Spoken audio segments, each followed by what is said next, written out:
So this post has been making the rounds in the Berserk and anime community today, and I thought I would add my 2 cents and do my best to try to clear up any confusion that could be coming from it and just my ideas about what it could mean.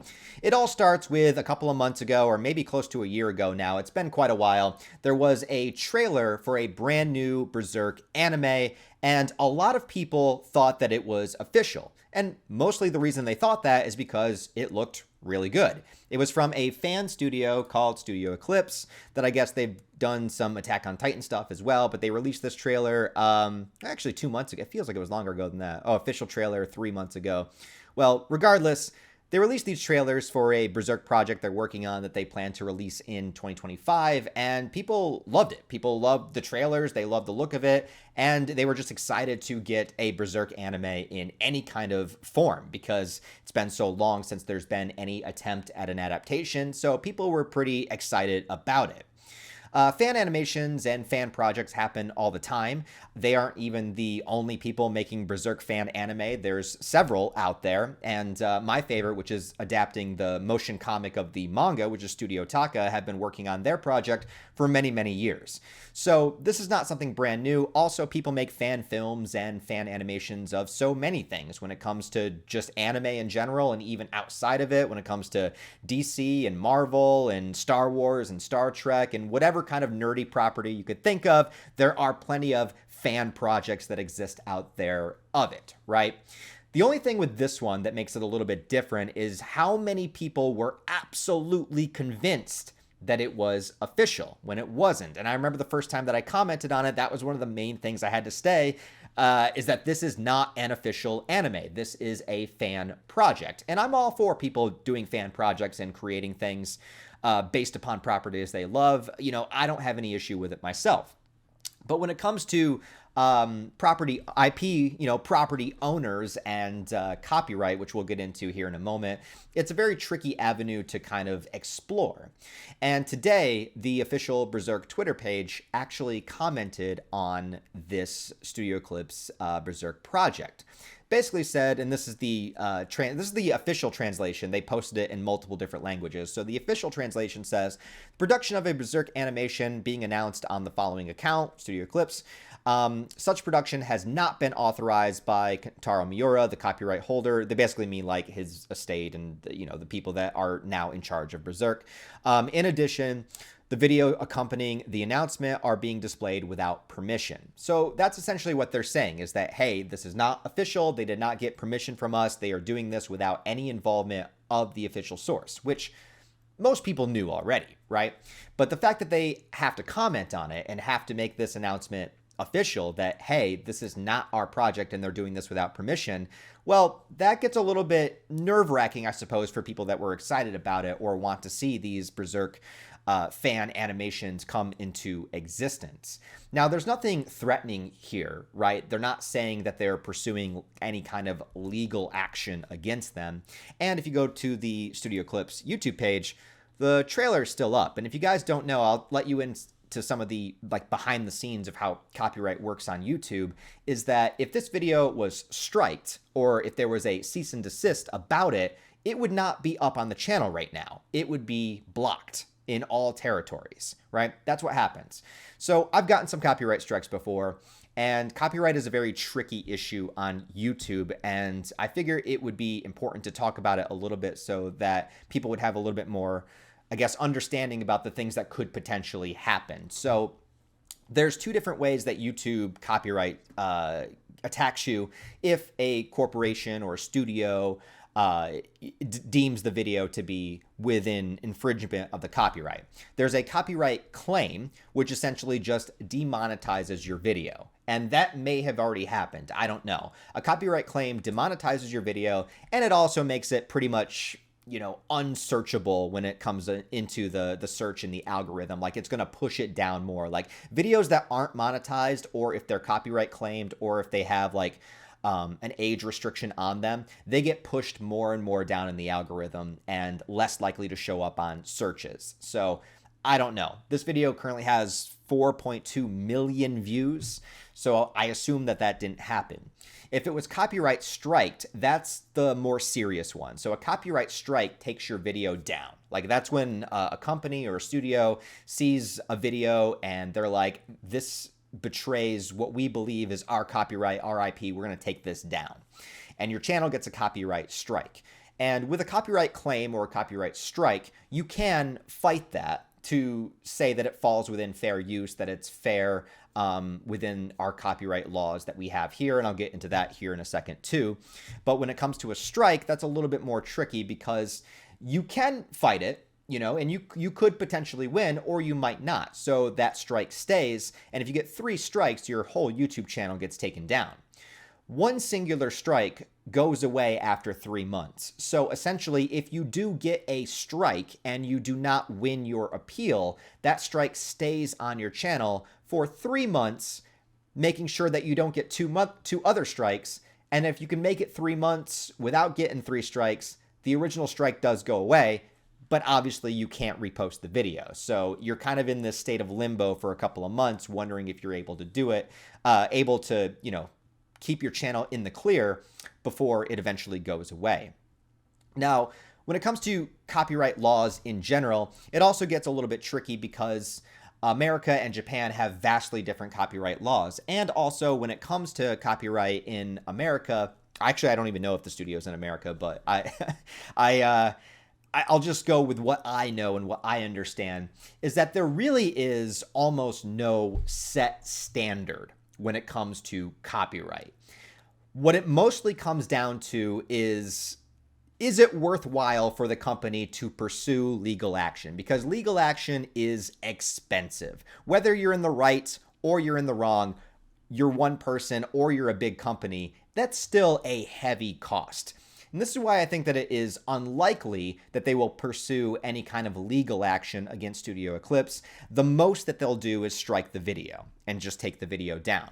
This would mean that they wouldn't be able to post their future videos on YouTube, but it wouldn't mean that they are going to be pursued for legal action because legal action is super expensive, right? So a lot of companies just kind of avoid it. They'll send out the original claim, and then when you fight the claim and say that it's in fair use, it's usually not worth the studio's time to follow through and try to sue you because it's like, how much money did you really make out of it? Like $100 and we're like a multi-million, you know, they might be petty and go after it, but like, I highly doubt it, especially when you're dealing with like 2 different countries and what's happening here. But anyways, what I want to say about copyright law, as somebody who knows that makes YouTube videos and I review movies and manga and all that kind of stuff, it's very, very tricky to navigate because there is no one set standard, right? It really comes down to just what does YouTube think? What does the studio think? Is it worth it to pursue it any longer?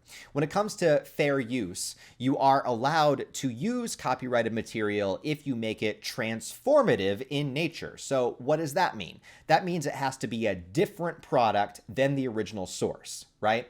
Which I believe fan animations should fall into that category, but that's a whole other thing. So essentially, if I am reviewing a movie, I cannot show more than like 5 to 10 seconds of a clip of a movie at a time. And I also have to make it completely transformative. So I have to do it. I have to show it out of order. I have to be commentating the entire time. I have to be adding a review. I have to be adding criticism. I have to be making a point. This is why people make video essays and that turns out okay. There's lots of channels that make video essays about movies and things like that. The reason that they're able to use the movie clips is because if you notice, they're cutting every 5 to 10 seconds and they're creating a different product with the material. They're creating a review, they're creating a analysis, they're creating film criticism. They're able to change the product, right? It's if you put every single panel on screen, you know, in order and didn't cut in any number of seconds between them, that would definitely be copyright infringement. But if you put 1 or 2 panels up out of a 10-page chapter and you're commenting over it, that is usually just fine. But even if you go to the official fair use law, that you're able to see here, you'll see how kind of ambiguous it actually is, right? There's a couple of different categories here, but, it's like, does it hurt the market for the official copyrighted work? That is one. So you could say, if you made an argument saying that if they did make an official Berserk anime, but the fan one was more popular, could it be taking away from the official source, which, that's an argument that could be made if that actually did happen. Also, using a portion of the copyrighted work, it's usually if it employs a small amount of the copyrighted material, fair use is more likely. That said, some courts have found the use of the entire work to be fair under certain circumstances. So it's so arbitrary. So there's no set standard, right? It depends on what the studio thinks, on what YouTube thinks, and if it ever went to court, it depends on what the court thinks and what the jury and the judge decides. So really, you have no idea. All you can do is just make your product and just hope that you'll be okay. It's incredibly scary. And but 9 times out of 10 you're fine. And I don't think that anything bad is going to happen to that YouTube channel. The worst that would happen is they get a strike on the video, which has not happened yet. But I don't know them. I don't know any behind the scenes information. I don't know if the official Berserk source has contacted them or anything like that. I'm really, really not sure. So I can't say anything about that. All I can say is, for me personally, when it comes to fan animations, I think for the most part, that should be in the clear. I understand that it gets tricky, though, if you are adapting the actual story, kind of verbatim, right? Instead of just making like if you made a Batman fan film, you'd be making your own story about Batman. You wouldn't necessarily be like adapting the Killing Joke, right? But if you did adapt the Killing Joke, would, DC have the right to say that that's kind of, infringement of their property? I don't really know. And it's such a tricky area, such a tricky avenue. And the truth is, there is no real answer, right? It would just depend on what comes out of it in the end. Now, also, Japan and the US, at least, I don't know about other countries, but they have very different copyright laws, where in Japan, you're not even allowed to use any kind of fair use stuff like we do here with the video essays and analysis and that kind of stuff. You're not even allowed to do that there. So that makes it even trickier because there's like an international difference there. So essentially, this just seems like an announcement of them saying, hey, this is not our product and they're doing this without permission. I think that's just to let people know that is the case, right? Because so many people thought this was an official Berserk anime. This might just be their way to say, hey, if you're supporting this as if it is an official anime, we are letting you know that is not where your money is going. That is not where your views are going. We are letting you know this is not official and they're doing this without permission. And that might be all this is, right? Other than that, I guess I'll just say whatever happens out of it. I know that a lot of people really want a Berserk anime, a new Berserk anime. And I've said this before, and maybe I'm in the vast minority, but my honest opinion is that although a Berserk anime would be awesome, and I would be happy to have it, I don't really care if there is a Berserk anime or not. I just want the manga to finish. I want the story to finish. I want the conclusion of Guts' journey. And I want to have a complete story. That's what I want. And that's what I hope happens. But it seems to be that a lot of people, like, they crave a Berserk anime. Like, I need a Berserk. And I understand because anime is more popular than manga.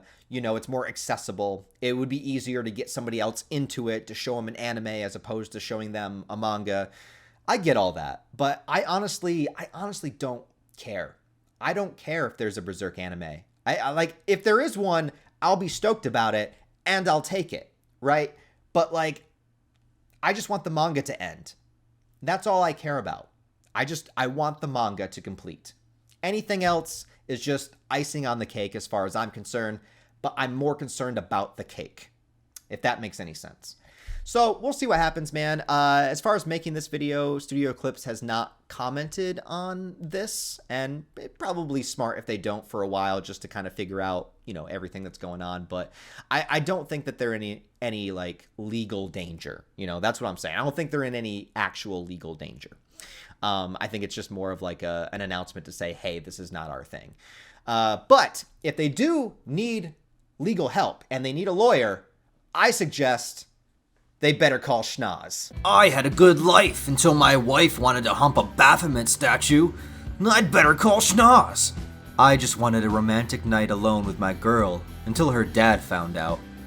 I better call Schnoz. Hi, I'm Schnoz Goodman. Did you know that you have rights? The God Hand says that you do, and so do I. I believe that until proven guilty, every man, woman, and apostle in Midland is innocent, and that's why I fight for you, Wyndham. Better call Schnoz!